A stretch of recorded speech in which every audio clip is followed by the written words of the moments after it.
What did Dre give you guys off the bench tonight?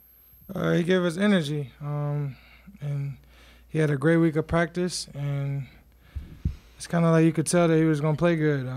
He always has energy in practice, always going hard, and he's just one of those guys that's always energetic and gonna bring the energy to any team that he's on.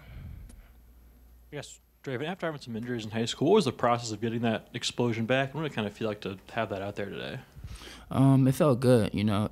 Exposure really is not my focus. It's just coming out, playing hard, providing for my team, making sure my team gets to win at the end of the day, whether that's me cheering on the bench or being on the court. For you, what's required of coming in and being that spark? Like, what are you looking for when you're on the bench to see maybe where you can pick your spots and give that electricity? Everything, you know, whatever I can do to help the team get the dub at the end of the game. You know, sometimes it's good coming off the bench because you kind of can get a feel for the game and how people are playing. So I loved it. Terrence, what was different about you guys late first half into the second half versus earlier in the game? We were just playing with energy. We kind of came out flat. They still got offensive rebounds, but we just did a better job blocking in on the ball and kind of limited their offensive rebounds.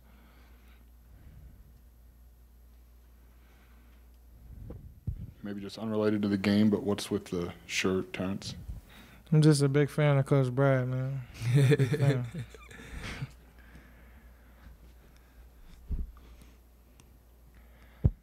Terrence, you mentioned a flat start. I mean, what do you feel like contributed to that tonight?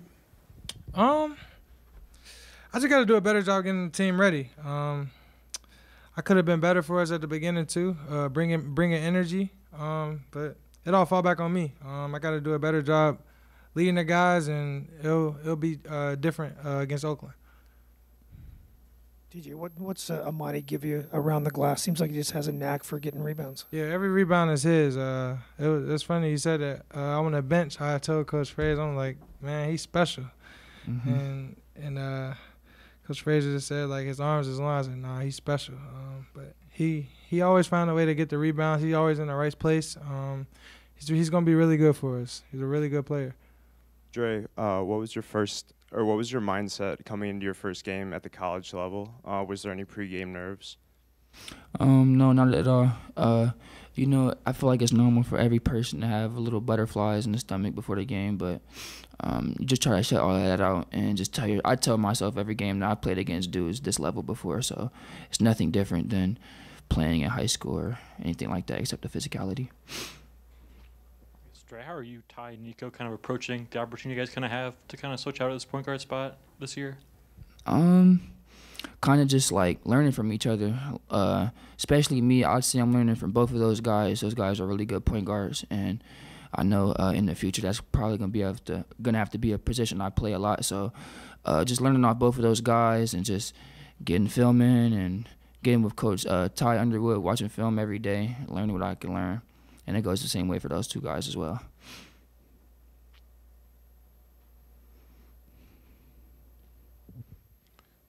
Dre, Coach Underwood's kind of talked about how, you're not bashful. You just kind of ready for the moment. Like, what has made you that confident in me just going into your freshman year? I don't know. Probably my dad. Probably my dad. He always tells me that I've done it in bigger and better stages, even though this is like probably the biggest stage I've played at so far. So just keeping that in the back of my head that I played against high-level talent before. I played against some of the guys that's in college doing good already. So just keeping that in the back of my head and keeping my confidence high. Dre, there was a moment where, like, you stepped out of bounds and you said, my bad, and Coach Underwood said, I know it's your bad play. What's the relationship like? It seems like you guys have a good back and forth. Like, how does he kind of help elevate you, and what's that like with you two? It's awesome. Most people shy away from like crazy coaches, but when I was being coached by my dad as a kid, he was the craziest coach of all time. Like he's not even crazier than Coach Underwood. So I love it. I love the tenacity he coaches with, and when he starts yelling at me, I love it. That just hypes me up even more and just keeps me motivated. So did your dad play at Eastern? Yeah. Anything you're gonna tell him after this game? I don't know. I might call him. I don't know. I'll see. Marty's going to have a good year. That team's pretty good. They do a lot of things well. I thought that early we were really, really flat. I thought we were pretty emotionless. I thought our attention to detail, which has been really good, wasn't very good. We got 52% of our misses back a year ago. And they were 19th in defensive rebound percentage last year. We talked ad nauseum about offensive rebounding. We had 1 offensive rebound from our starters. So that'll tell you where they were at. And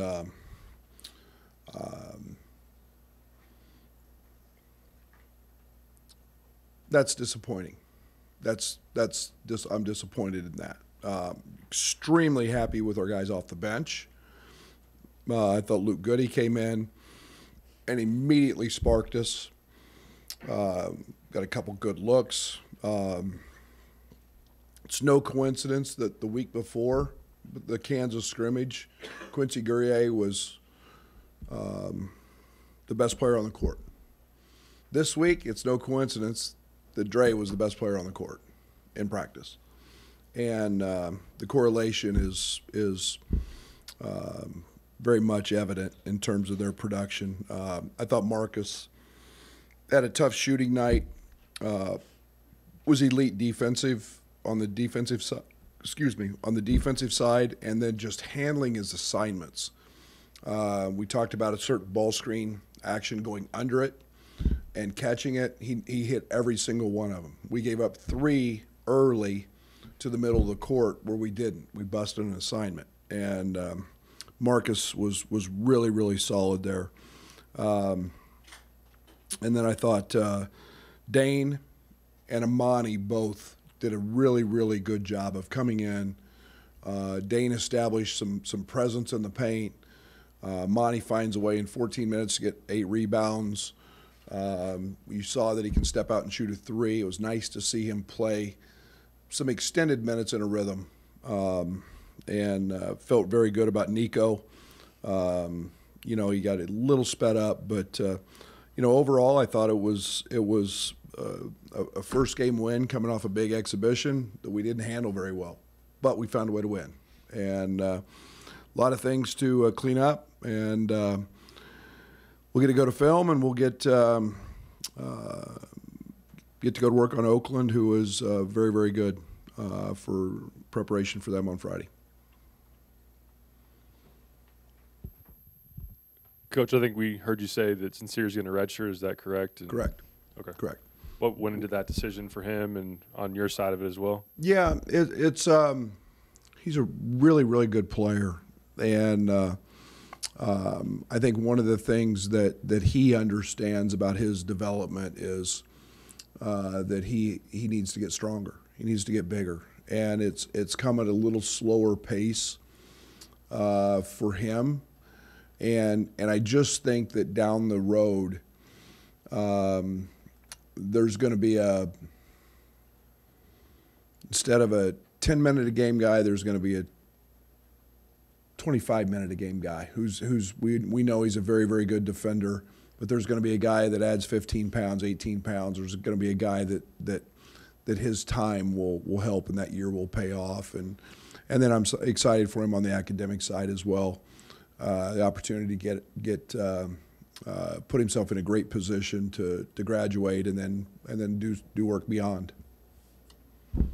Brad, when you look at your guys in the minutes, and is it going to be game to game based on who's playing well, matchups, or there's 200 of them, Brad. There's 200 minutes, and if I ask every player how much they think they're worth, it would probably be and added them all up, the number would be double. Perform, play good. Play better. You want to play? Play better. You want to play? Do what we're supposed to do. You want to play? Practice better. It's funny because you look at the plus minuses, and I've been pretty good the last 2. I'm going to count the Kansas exhibition, but I've been pretty good at playing the right guys in the right amount of minutes.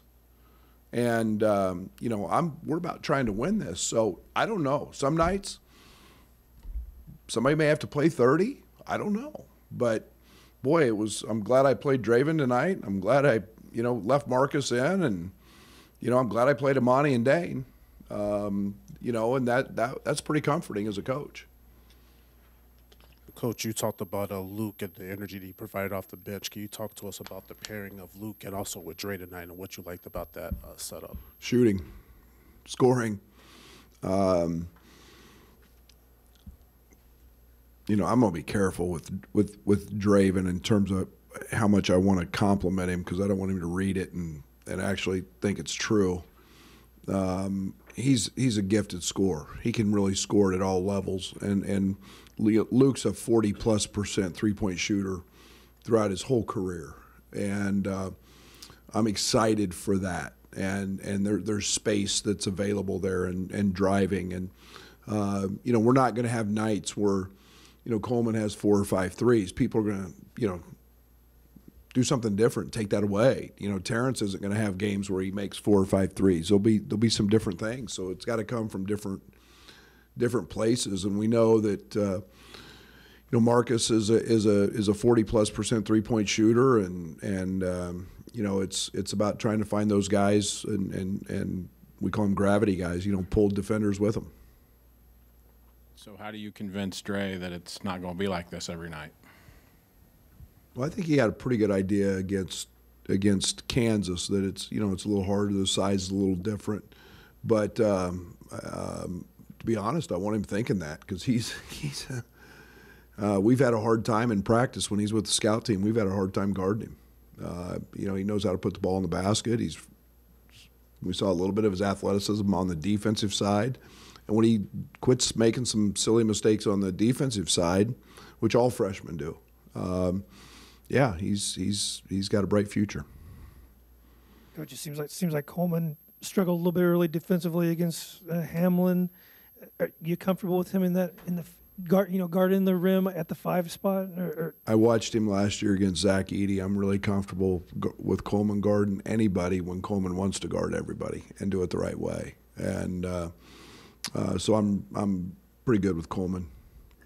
Yes, just one more follow-up about Sincere. What was the timeline for you guys to come to this decision, and what's it say about maybe his understanding of the big picture to recognize this path?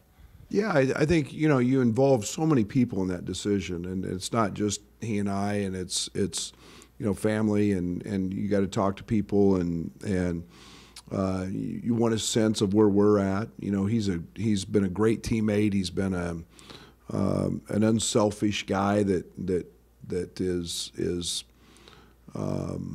put himself in a position that he's always going to play minutes. But I think there's just, you know, he wants to be something special, and to do that he's got to gain weight, and I think that's and continue to grow his offensive game. Obviously, you get frustrated by a performance, but as a coach, is this kind of a good thing that you can, after the Kansas game, that you have something to teach them with? Yeah, they read all your guys' stuff, and they start to believe it. And you know, it's a false. I mean, we know Kansas and their name and this and that, but the game was over, and you know, it's always great to learn from a win when you don't play well, and you have so many teachable moments, and we have new guys and new faces, and they need to learn to handle social media. They need to learn to handle pressure and all the things that go with that. And you know, it always comes back to one thing: practice. It always comes back to practice. You have to practice well to perform well. And there's no team in America that at any level, NBA or college, that if you don't practice well, you're not usually going to perform very well. And you know, you can't rest on the last game. Nobody cares anymore. Sincere had the ability to ignite energy in you guys last year. Do you need Dravyn maybe now to embrace that role? He did it tonight. Is that something you think he can give you guys? Yeah, I think Dravyn. I think Justin. I think that Quincy. I think all those guys have the ability, and the thing I'm going to miss with Sincere is, man, that's a pretty good feeling as a coach to have a pest on the defensive side. You go sick them. Nobody else is. You're not scoring. And we had that with Andres Feliz, off the bench, and we've had it with Buck. We were spoiled with Trent, and we've got to develop that mentality. And we got a great test coming up on Friday against those three, Rocket and the two other guards who are shooting all the threes. We got a great test to find out what our guards are made of. So yeah, it's a those guys got to step up. Brad, what's your feeling on what you think Jermaine can accomplish in this last year at Eastern, knowing that kid as well as you do? Well, I think he's played so well in their scrimmages, and the thing for Jermaine's always just been being inconsistent, and you saw it today. I mean, he catches the ball on the block, he can score it. He's a pogo stick defensively, he can block shots. He can be an intimidator. He can be a force for them in the paint. Their point guard is a guy that was at the top of the scouting report. Tiger's a good player. You usually put a good point guard and a good big together, and you got a chance. And you put Lures and I think some of their other wing guys. The kid that came off the bench, I'm just drawing a blank, number 3, Shelton. Those guys, they got some talent, but it's got to start with their point guard and with Jermaine, and I think Jermaine can be a force defensively. He always has been. He's still the only guy that I've seen block Kofi's jump hook on multiple occasions. So he's got those tools. Was there something in particular from Dre maybe in the week of practice leading up to this where he thought you might get something? Well, he works really hard. I didn't want him to be dejected after the Kansas game, a game that we finished that with a lot of veterans on the court. But it's such a process. It's game by game, but he, his work on the scout team. We always put freshmen on the scout team, and he's just been literally unguardable. He's made everything. He spends as much time in the gym as anybody, if not more. A great week of practice. Focusing on the defensive side. I've tried to never talk offense with him. Just think about guarding and not making mistakes and dialing in on the scouting report, and he's done all those things. Brad, what does Quincy bring to the table with his decision making? Obviously, not settling for the 3 and being able to drive to the lane and things of that nature. Yeah, he's a terrific driver of the basketball. You go back to watching his Syracuse stuff. I mean, they put him in a lot of 15, 17-foot areas and isolated him. Very athletic, plays way above the rim. He's a guy that can initiate contact and score through it. And then again, a guy that he's fighting a little wrist injury. He got his wrist kind of caught in a jersey early in the week, but a guy that made 55 threes last year. So a guy that has the ability to kind of be a 3-way guy. He's not a guy we're going to run away from the rim to shoot threes, but he's a guy that when he gets his feet set, it's going to make them. Since we got all the real stuff out of the way, is there a story with Terrence's shirt that you're kind of all over? Oh, absolutely. What's the story? No, I get my check on the 15th of every month. You don't think NIL doesn't work 2 ways now? I mean, I know who the, I got to get with my legal counsel and make sure that I'm getting the appropriate tax rate on that. But yeah, that's all it is. NIL works 2 ways.